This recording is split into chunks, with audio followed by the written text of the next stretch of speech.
히브리서 7장을 읽었습니다.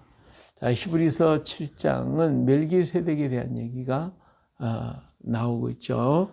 앞에서 멜기세덱에 관해서는 5장에 보면 할 말이 많지만 너희 듣는 것이 둔해서 설명하기가 어렵다라고 얘기를 했어요. 그런데 이제 7장에 와서 멜기세덱에 대한 이야기를 지금 어느 정도 풀어서 얘기해 주고 있어요. 이것은 어쩔 수 없이 예수님이 그 제사장, 대제사장으로 예수님이 오셨기 때문에 대제사장의 직분이 레위 지파를 통하여 제사장이 되고 아론의 반차를 따르고 그것이 레위 지파를 통해서 이렇게 제사장이 이어져 가는데 예수님은 레위 지파가 아니에요. 예수님은 유다 지파예요. 그러니까 유다 지파는 대제사장이 될 수가 없거든요. 근데 예수님을 대제사장이라고 얘기하니까 아니 레위 지파가 대제사장인지 왜 유다 지파가 대제사장이라고 하냐. 그러니까 예수님은 제사장이 될 자격이 없지 않냐. 이렇게 이제 반박할 수가 있겠죠. 그래서 예수님은 레위 지파를 통해서 다시 말해 아론의 반차를 따라서 제사장이 된 것이 아니라 멜기세덱의 반차를 따라서 제사장이 되었다라고 하는 것을 여기서 얘기하기 위해서 멜기세덱에 대한 얘기를 하고 있습니다. 자, 그렇다고 하면 아론도 알고 레위도 알고 다 알고 있지만 멜기세덱은 도대체 누구냐? 자, 멜기세덱은 여기 보니까 살렘 왕이요 직인 없이는 하나님의 제사장이라 그래서요. 자, 멜기세덱은 사실은 잘 몰라요. 누구인지 대해서. 여기도 그러니까 그렇게 기록을 하고 있어요. 다만 살렘 왕이라고 했기 때문에 그 당시에 아브라함이 있었을 땐 예루살렘이 없었어요. 그냥 살렘이었죠. 그러니까 살렘 왕이었고 그 살렘의 위치가 어딘지조차도 또 알 수가 없었던 곳인데 그냥 살렘 왕이라고 하는 이름으로 나타나요. 그래서 여러 왕을 치고 돌아온 아브라함을 만나가지고 축복하니까 아브라함이 그 10분의 1을 바쳤단 말이에요.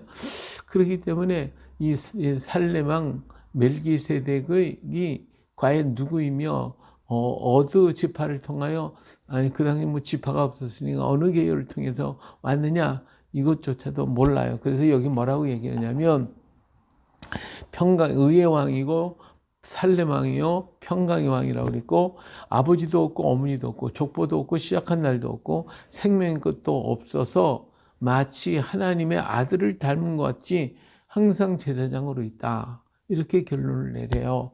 그렇기 때문에 이 살렘 왕 멜기세덱은 우리가 아직까지도 비밀에 쌓여 있는 사람이에요. 근데 아브라함이 그 당시에 멜기세덱에 대해서 자세히 설명을 해줬으면 좋았을 텐데 설명하지 않았어요. 다만 멜기세덱에게 11조를 드렸다 하는 것, 그래서 제사장으로 계신 분이시다라고 하는 것을 얘기하고 있습니다. 자, 이 사람이 얼마나 높은가 한번 생각해 보자 하면서 아브라함이 그에게 10분의 1로 드렸고 또 레위 아들 가운데 제사장 직분을 받은 자들은 율법을 따라 아브라함의 허리에서 났다. 그러니까 레위 지파는 아직까지 탄생하지 않았으니까 실상 얘기하면 아브라함의 속에 있다는 것이죠. 아브라함의 속에 지금 있다 이거예요. 자, 아브라함의 허리에서 난 자라도 자기 형제인 백성에게서 10분의 1을 취하라는 명령을 받았으나 레위 족보에 들지 않은 멜기세덱은 아브라함에게 11조를 취하고 약속을 받은 그들로 하여 복을 빌었나니 그렇죠. 논란의 여지 없이 낮은 자가 높은 자에게서 축복을 받느니라. 레위 지파는 제사장이 되고 나니까 제사장이니까 그 자기 형제들 그 모든 다른 지파에게서 아브라함에게서 난 모든 형제들에게서 11조를 받을 권리가 생겨졌고 그들에게 11조를 받은 사람이 레위 지파 사람이란 말이에요. 그같이 이 아브라함이 근데 그렇게 11조를 취하라는 명령을 하나님께로부터 받았어요. 근데 레위족 족보에 들지도 아니한 멜기세덱을 향해서 아브라함이 11조를 바치고 그를 위해서 아브라함은 멜기세덱을 통하여 축복을 받았단 말이에요. 자, 그러면 레위 지파를 통해서는 하나님이 11조를 받으라고 했고, 그러면 형제들 중에 제일 높은 자가 레위 지파가 되는 거죠. 그러니까 받을 수가 있었어요. 그런데 이 레위 지파도 아브라함 속에 있어요. 그런데 이 아브라함은 멜기세덱에게 11조를 바치고 축복받았으니까 레위 지파보다도 우위고 아브라함보다도 우위고 높은 사람이라 이거예요. 높은 사람이. 그래서 논란의 여지가 없이 낮은 자가 높은 자에게 축복을 받느니라. 또 여기서 죽을 자들이 10분의 1을 받으나 저기는 산다고 증거를 얻은 자가 받았느니라. 또한 10분의 1을 받은 레위도 아브라함으로 말미암아 10분의 1을 바쳤다 할 수 있나니 이는 멜기세덱이 아브라함을 만날 때 레위는 이미 자기 조상의 허리에 있었습니다. 그러니까 결국은 레위는 자기 동료 형제들에게서 받았고 또 그런데 그래서 높은 자가 됐는데 레위가 멜기세덱에게 11조를 바치고 축복을 받았단 말이에요. 다시 말하면 레위는 아직 태어나지 않고 아브라함 속에 있었으니까 결국은 아브라함이 멜기세덱에게 바친 것은 레위가 멜기세덱의 예물을 11조를 드린 거고 그에게 축복을 받았단 말이에요.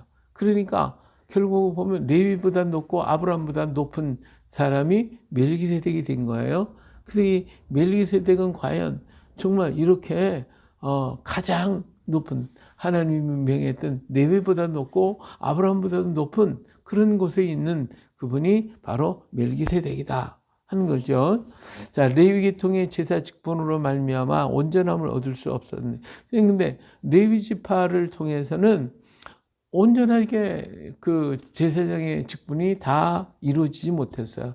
왜? 인간의 죄가 다 완성되질 못하니까. 인간의 죄가 다 사함받을 수가 없으니까. 그래서 백성이 그 아래 율법을 받았다. 그러니까 레위 지파는 율법을 따라서 결국은 레위 지파가 된 거예요. 어찌하여 아론의 반차를 따르지 않고 멜기세덱의 반차를 따르는 다른 한 제사장을 세울 필요가 있으냐? 자, 그러면 하나님은 이 레위 지파의 제사 제도가 완벽하다면 그러면 다른 제사장을 말씀하실 필요가 없단 말이에요. 그런데 아론의 반차를 따르지 않고 멜기세덱의 반차를 따른 다른 한 제사장을 세울 필요가 있었겠어요? 레위 지파가 완전하면? 레위 지파가 완전하지 않으니까 하나님께서 멜기세덱이라고 하는 제사장의 반차를 새로 세우셨다 그 말이에요. 자, 그러니까 그래서 예수님은 멜기세덱의 반차를 따라 제사장이 됐고 예수님은 레위 지파가 아니고 다른 지파가 되었고 그래서 제사장이 됐으니 왜 하나님이 이렇게 하셨는가?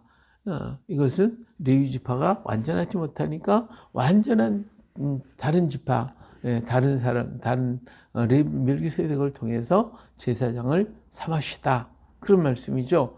자, 그러면서 자, 제사 제도가 바뀌었잖아. 이건 율법을 따라서 왔으니까. 그러니까 율법도 바뀔 수밖에 없지. 이런 얘기죠.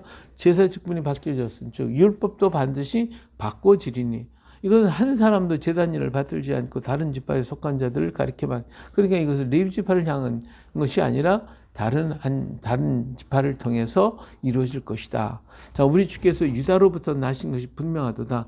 이 지파에는 모세가 제사장과 관하여 말한 것이 하나도 없고 유다 지파는 제사장의 지파가 아닙니다.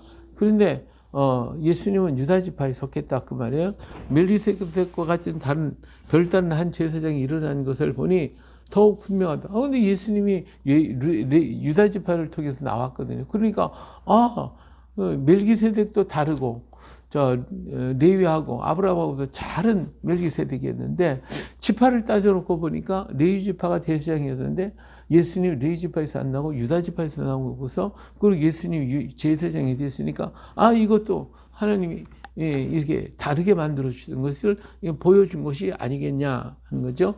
그런 육신에 속한 한 계명의 법을 따르지 않으니 오직 불면의 생명의 능력을 따라 되었으니 증언하여 네가 영원한 멜기세덱의 반차를 따르는 제사장이라 하였도다. 그러니까 제사장은 레위 지파의 제사장은 영원히 할 수가 없었어요. 영원히 오직 불면의 생명의 능력을 따라서 제사장이 되신 불멸의 명, 생명의 명, 영생, 영원한 생명을 가지고 소유하신 그분이 영원한 제사장이 됐다고 말해요. 그래서 오직 불멸의 생명의 능력을 따라 예수님은 제사장이 됐다. 자, 전에 있던 계명은 연약하고 무익함으로 폐하고, 그러니까 레위지파의 모든 제사제도 율법 다 폐해버리고, 자, 율법은 아무것도 온전하게 못한다고 그랬죠. 이제 더 좋은 소망이 생긴 이것으로 우리가 하나님께 가까이 간다. 또 예수께서 제사장이 되신 것은 맹세 없이 된 것이 아니다. 자, 레위지파는요, 자기가 맹세한 게 아니에요. 하나님 명의하라 그러니까 한 것이고, 예수님은 자원해서 하신 것이란 말이에요. 그래서 예수님은 자원한 대제사장으로서 맹세로서 되어진 것이다 하는 거예요. 이와 같이 예수는 더 좋은 언약의 보증이 되셔야 되냐. 제사장된 그들의 수요가 많은 것은 죽음으로 말미암아 항상 잊지 못함이로되, 다시 말하면 레위지파의 계통의 제사장들은 수없이 많아요. 계속해서 이어져요. 왜 이렇게 되냐. 이것은 그들로 말미암아 죄가 없어지는 게 아니에요. 예? 제사장이 된 그들의 수위가 많은 것은 죽음으로 말미암아 항상 잊지 못해요. 그들은 또 죽어. 자기들 생명도 유지할 수가 없어요. 직감으로 죄로 죽어야 돼요. 그러나 예수는 영원히 계심으로 영원히 그 제사장의 직분도 갈리지 아니한다. 그러니까 레위지파는 계속 갈리죠. 그러나 예수님은 영원하신 분이시기 때문에 제사의 직분이 안 갈려요. 그러므로 자기를 힘입어 하나님께 나아간 자를 온전히 구원하실 수 있으니 이는 그가 항상 살아서 우리를 위하여 간구하심이라. 우리 예수님은 영원히 제사장으로 계셔서 우리를 구원해 주실 수 있는 그런 분이시다. 할렐루야. 이러한 대제사장 우리에게 합당하니 거룩하고 악이 없고 더러움이 없고 죄인에게서 떠나 계시고 하늘보다 높이 되시니라. 그래서 우리 예수님은, 우리 대제사장 되신 예수님은 우리에게 합당하신 분이시다. 거룩하시고 악이 없고 더러움이 없고 죄인에게서 떠나 계시고 하늘보다 높이 되시는 분이시다. 왜? 모든 걸 창조하신 분이시니까. 그는 저 대제사장들이 먼저 자기 죄를 위하여 다음에 백성의 죄를 위하여 날마다 제사를 드린 것 같이 할 필요가 없어요. 이는 그가 단번에 자기를 들여 제사의 완성을 시켜 우리를 구원하셨기 때문에 그렇다 그 말이에요. 율법은 약점을 가진 자들을 제사장으로 세웠거니와, 율법은 약한 인생을 통하여, 죄 많은 인생을 통하여 세웠지만 율법 후에 하신 맹세의 말씀은 영원히 온전하게 하신 이게 되신 아들을 세우셨다. 영원하신 아들을 대제사장으로 세우셔서 이제는 제사장을 세워가 레위파의 계통을 세워서 자꾸 죽는 드리고 하는 이런 것이 아니라 이 단번에 당신을 드림으로써 우리는 완전한 구원에 이르게 됐다 하는 것을 오늘 우리에게 말씀해 주고 계십니다. 그래서 예수님은 모든 제사장, 모든 대제사장보다 월등하신 멜기세덱의 반차를 딴 영원한 대제사장으로 우리에게 오신 분이십니다. 할렐루야. 그래서 우리 죄를 다 대속하신 것입니다. 오늘은요, 아비몰 12일입니다. 아비몰 12일. 그러면 아비몰 14일에 예수님이 6월절에 돌아가셨거든요. 오늘이 월요일이죠. 월요일, 수요일 날. 사실은 금요일 날 예수님 돌아가신 것이 아니라 수요일 날 돌아가셨거든요. 수요일 날. 6월절 양 잡는 날 예수님도 돌아가신단 말이에요. 그래서 양 잡는 날 예수님이 돌아가시기 때문에 사람들이 그냥 예수님 십자가에 매달아 놓고 급히 도망가려고, 왜 6월절이 시작이 되니까, 양 잡아야 되니까. 그래서 매달아 놓고 있다가, 아이고, 이거 예수님 시체 매달아 놓고 있으면 이거 안 되겠는데, 곤란한데, 그래서 빨리 내려서 처리를 하게 됐던 거예요. 근데 요 날짜 문제가 좀 캐톨릭 쪽에서 또 우리 언제야 춘분이 지나고 주일이 지나고 보름이 지나고 그 다음에 그 주일이 된 그때가 순환 주간으로 정해가지고 이렇게 만들어놨는데 이건 유대인 달력하고 잘 안 맞아요, 사실은. 그래서 우리는 유대인의 성경 달력, 아비몰은 성경 달력으로 1월 달이거든요. 오늘이 1월 12일이에요. 그런데 6월절은 1월 14일. 14일이거든요. 그래서 15일부터 무교절이 시작이 되어지고 예수님이 부활하신 다음 주일날 아빈문 18일날 초실절 예수님께서 부활하시거든요. 그래서 오늘은 예수님께서 고난당하시기 바로 이틀 전이 되었습니다. 우리 예수님의 고난을 생각하면서 오늘도 주님의 대제사장으로서 당신을 드리기 위해서 준비하고 계시는 주님의 모습을 우리는 기억하고 주님께 감사와 영광과 찬양을 돌려드리는 또 오늘 하루가 되시기를 예수님의 이름으로 축복합니다. 아멘.